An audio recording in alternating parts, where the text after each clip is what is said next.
मेरे प्यारे बच्चे, मैं जानता हूँ कि आज भी तुम बहुत अधिक दुविधा में थे। तुम्हारे दिल में बहुत उथल-पुथल थी। तुम समझ ही नहीं पा रहे थे कि मैं ये काम करूँ या ना करूँ, वहाँ जाऊँ या ना जाऊँ। बहुत दुविधा में रहे तुम, मैं जानता हूँ। फिर भी तुमने अपने कर्तव्य का पालन किया और तुम वहाँ चले गए, जहाँ जाने के लिए तुम्हें बहुत सोचना पड़ रहा था। और वहाँ भी तुम्हारे मन मुताबिक वो सब नहीं हुआ जैसा तुम सोच रहे थे।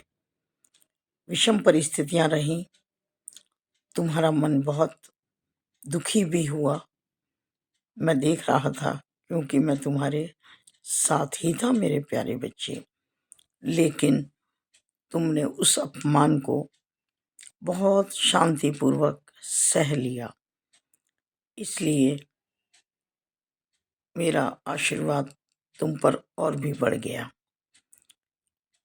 मैं सब देख रहा था और समझ भी रहा था, और तुम भी सब कुछ समझ रहे थे।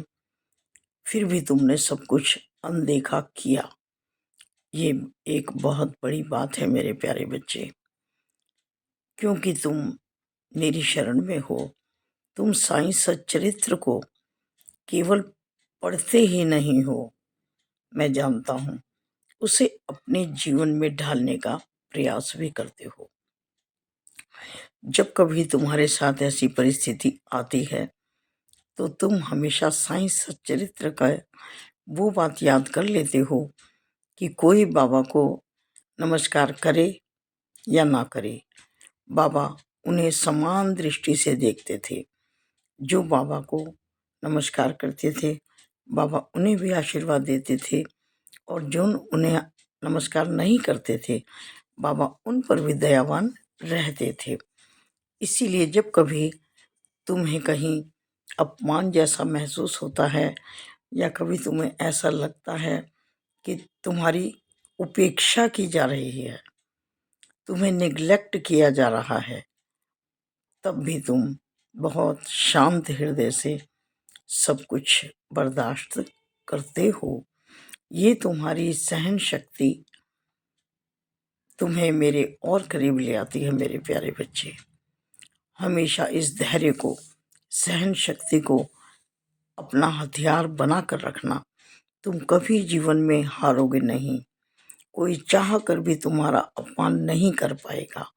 हाँ, कुछ देर वो खुशी होगा कि शायद वो अपने काम में सफल हो गया, लेकिन वो नहीं होगा मेरे प्यारे बच्चे। तुम्हारा जो सम्मान है वो ज्यों का त्यों बना रहेगा। कुछ गलत व्यवहार करके सामने वाला व्यक्ति अपने बारे में बताता है कि मैं कैसा हूँ। चिंता मत करो, आराम से सो जाओ, तुम्हारे साथ हूँ, साथ ही हूँ मेरे प्यारे बच्चे।